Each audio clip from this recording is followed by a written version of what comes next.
The United States sent someone all the way to Beijing to talk in person about what they want. That person is Jake Sullivan, the U.S. National Security Advisor. He traveled to meet with Wang Yi, China's Minister of Foreign Affairs, right there in Beijing to discuss what the U.S. wants. Some people have dubbed this negotiation peace-loving but ready to strike, kind of like a money monster. So what did they actually talk about? Let's find out. Thank you to everyone who follows the Sai Money Monster channel. Our subscriber count has gone up a lot, and I really appreciate it. My voice isn't great today. You might notice I sound a bit sick, but I didn't want to leave the channel unattended, so I'm here to bring you the news. If anyone wants to support us, especially during this time of switching internet providers, your support is welcome. Any income from this will help encourage the Sai Money Monster team and also cheer me up. But if you're not able to support us right now, that's totally fine too. Just hitting like, sharing, or subscribing already makes me really happy, and I'll be reading every single comment. Thank you so much. Now, moving on, the Western world has declared a major trade war against China, but G7 leaders are lining up to visit China.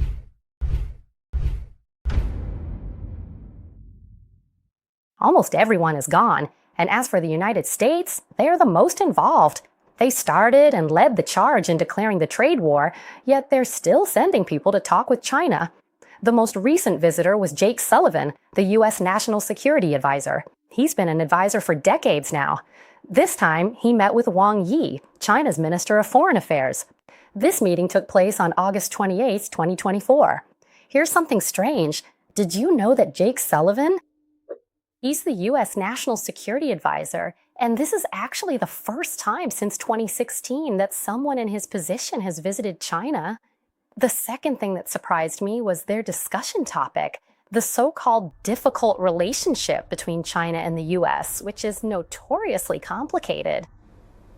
With such a high-profile meeting, as a financial news follower, I'm curious about what they discussed. What was their goal? Before we dive in, let's guess. Did the U.S. ask for more loans? Was it to ease trade tensions and reduce hostility? Or maybe to ask China to stop associating with certain countries? I'll reveal the main point soon, so type your guesses now. The other topics they discussed are also quite interesting. They talked about trade and technology. It was actually Sullivan who brought up the topic of technology, saying, let's have an open and honest conversation about communication technology.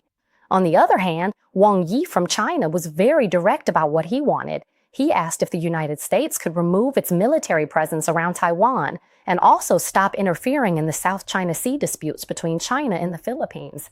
Here, Wang Yi even showed this picture. Take a look at this one. This map shows that from Japan to Singapore, the United States has armed every spot, encircling China. This point is Taiwan. China says they don't want this ring of weapons. Wang Yi also asked if America could stop blocking China's technological progress and interfering with their development. That's what Wang Yi proposed. Sullivan responded that regarding technology, things will have to stay the way they are, no changes. But okay, they won't increase the level, they won't escalate it any further. As for Taiwan, the weapons that are already there will have to stay as they are. But they won't add more. Even Wang Yi was confused, like, oh, this is okay? At least negotiations didn't worsen. Notice this. When China negotiates, they're direct about their goals. Sullivan said they aren't making new offers, but aren't rejecting anything either. They're saying things will stay calm while keeping everything as it is. But it still doesn't answer the question, does it? So what do they actually want? Let me point it out for you. After looking at everything, what's happening with the United States is that their expenses have a huge wound. There's a massive loophole where money is pouring out to support wars, whether it's the Russia-Ukraine war, which is a heavy burden, or the war where they have to help Israel, which is also a big strain. And there's also the possibility of a war breaking out in the Asia-Pacific region, like between Taiwan and China. It's getting to the point where the money just isn't going to be enough anymore. And now, during the U.S. presidential campaign that's happening, Kamala Harris has proposed a policy that if she wins, she'll support Ukraine all the way. iHealth, Movilite, a global respan overs 5 deca and tincha FH into Gansku and Streschen. And when I become president, I will stand firmly with the UK and the power of NATO without hesitation. This is really scary. Suppose Kamala Harris wins and insists on standing firm, defending Ukraine to the very end. We have no idea whether Ukraine and its fighters or the people sending money will be the first to die. So, as the one sending the money, that is, the United States and the Western countries, their duty is to try to close any loopholes as best as they can. What they need to do is find a way to end at least one of these wars so they can plug the hole in spending here. One reason the Russia-Ukraine war just won't end is because Russia has a lot of money. They make a ton from trade. And their number one trading partner is China, which is why this war keeps dragging on. No matter how much money the West sends, Russia doesn't lose. That's the reason why. So the reason why Yellen came to Beijing this time wasn't to talk about trade negotiations. She came to ask China to stop supporting Russia. Anyone who guessed that, raise your hand, show yourselves. Because right now, Russia has a lot of money and their cash flow is really strong, while NATO countries are all struggling. Neither the United States nor the European Union has a single country with a good economy. People just can't keep sending money anymore. So what they need to do is make sure Russia runs out of money too to level the playing field in this war. That's why they have to ask China to confront Russia. But honestly, even though the money being sent to support the war is running low, their ability to provoke is top-notch. Most recently, they just approved Ukraine to send forces to attack deep inside Russia, and it was extremely intense. Russia has said that this is the most severe attack inside their country since World War II.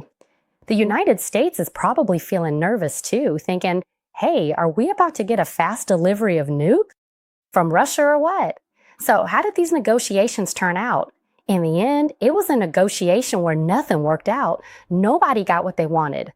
The proposals that China put on the table didn't get anywhere. As for the United States, which came hoping to get China to stop associating with Russia, that didn't work either. All the US could do was the same old thing, impose secondary sanctions on Chinese banks that do business with Russia. And China actually finds this kind of fun too. China responded by saying, okay, if the United States wants to impose secondary sanctions on banks that do business with Russia, meaning America will freeze the dollar accounts in those Chinese banks, right? China said, no problem, go ahead. Because if you use the big banks, you have to use the US dollar system, and America can intervene, right? China said, that's fine. We'll just use fringe banks, the smaller banks that aren't international banks, that don't use the dollar system. They're banks that only use the yuan. So the United States has no real power to sanction these small banks, and China can keep doing business with Russia using the yuan through banks that don't have to go through the dollar-based financial system. Once Zelensky learned about this, he ended the 3-day negotiations in Beijing by showing some frustration and then hit China with even tougher technology barriers, tightening them further.